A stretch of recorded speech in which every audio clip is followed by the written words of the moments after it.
Hello friends, Sairam అండి.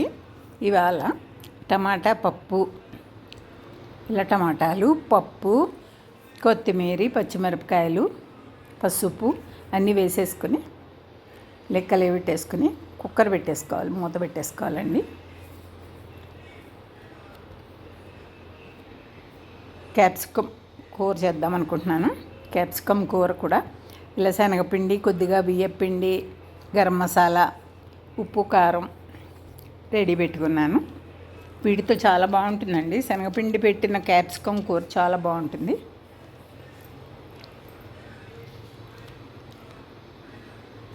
Capsicum వంకాయని తరుక్కున్నట్టుగా 4 వైపులా 4 చీలికలు చేసుకోవాలి. స్టవ్ వెలిగించుకుని ఇలా మూకుడు పెట్టుకొని అందులో కొంచెం నూనె వేసుకోవాలండి. ఒక 3-4 చెంచాలు వేసుకోవాలి. ఎందుకంటే ఇది మగ్గాలి. నూనెతో మగ్గితేనే బాగుంటుంది, నీళ్లు పోస్తే బాగుండదు.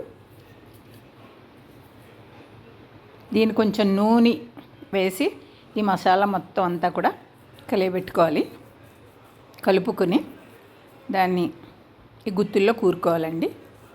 ఇంతగా రెడీ పెట్టుకున్నది ఏదైతే ఉందో శనగపిండి, ఉప్పు, కారం, గరం మసాలా, ఈ మొత్తం అంతా కూడా ఇలా పేస్ట్లా కలిపేసుకొని వాటిల్లో కూరుకోవాలండి. ఈ క్యాప్సికమ్ రకరకాలుగా కూడా వండుకోవచ్చు.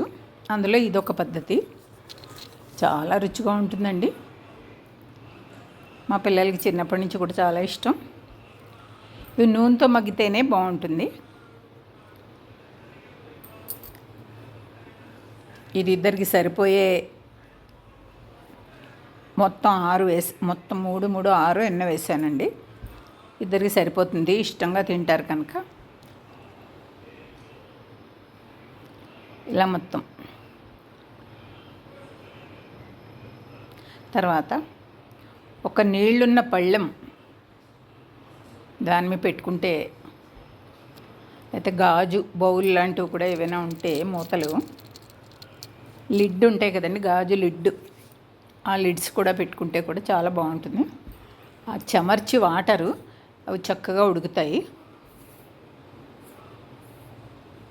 లేదా ఇలా ఒక పళ్ళెం పెట్టి దాంట్లో కొద్దిగా వాటర్ పోసి, ఇది ఓల్డ్ స్టైల్, ఇలా కూడా చేసుకోవచ్చు. మధ్య మధ్యలో కలుపుకుంటూ ఉండాలండి.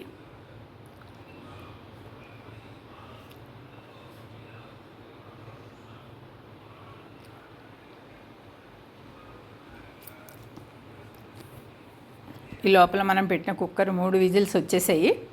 దాన్ని కట్టేశాను. ఈలోగా పోపు రెడీ చేసుకుందామండి. టమాటా పప్పుకి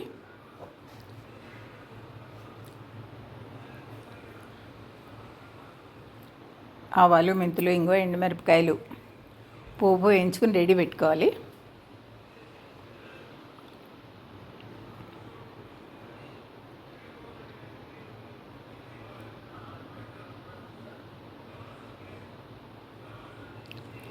ఈ క్యాప్సికమ్ ఉడికిందో లేదో ఇంకొకసారి చూద్దామండి.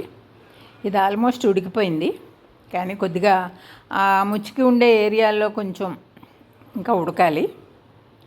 మొత్తం అంతా చక్కగా మగ్గిపోయింది, కానీ ఇంకా కొద్దిగా ఒక్కొక్కసారి కూడా పెడితే ఇలా నీళ్ళతో పెట్టే ఈ ప్లేట్ మూలన్న నీళ్ళు వాటర్ చెమర్చి ఆ కూర తొందరగా మగ్గుతుందండి. డైరెక్ట్గా నీళ్లు పోయకూడదు, కానీ ఇలా వాటర్ పోసిన పళ్ళెం పెట్టడం వలన కూడా మగ్గుతుంది కూర.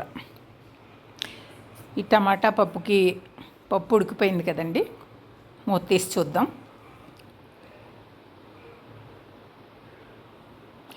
పప్పు మొత్తం మెత్తగా ఎనిపేసుకుని, ఒక కందిపప్పుతో చేసుకోవచ్చు. కొంచెం కందిపప్పు, కొంచెం పెసరపప్పు, కొంచెం శనగపప్పు, ఇవాళ అలా వేసానండి. 3 రకాల పప్పులు కొద్ది కొద్దిగా వేసి, టమాటాలు, ఉప్పు, కారం,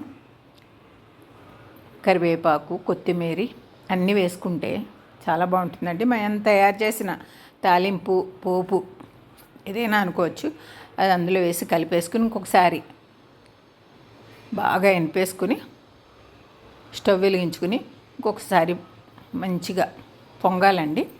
పప్పు, ఈ తాలింపు అన్నీ కలిసి చక్కగా పట్టేలా ఒకసారి అది మరిగితే చాలా బాగుంటుంది.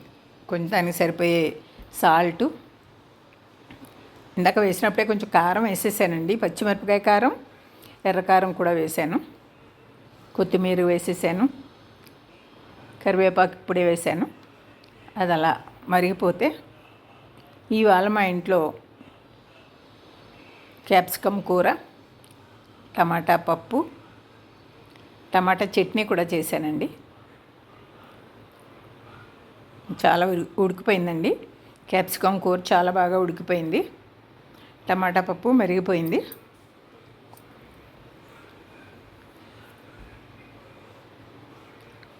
మా ఐటమ్స్ నచ్చితే లైక్ చేయండి, షేర్ చేయండి, సబ్స్క్రైబ్ చేసుకోండి. ఇవాళ ఇడ్లీలోకి టమాటా పచ్చడి కూడా చేశానండి. అది కూడా చాలా టేస్టీగా ఉంటుంది.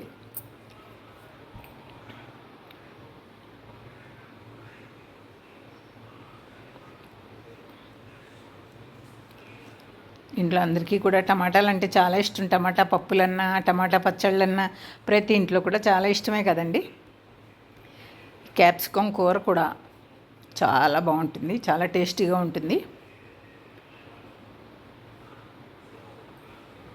ఇది రైస్లోకి బాగుంటుంది, చపాతీల్లోకి కూడా బాగుంటుందండి.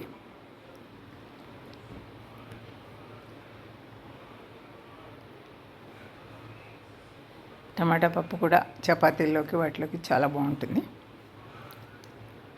ఈ టమాటా పచ్చడి అండి పొద్దున్న ఇడ్లీలోకి చేశాను ఇవాళ.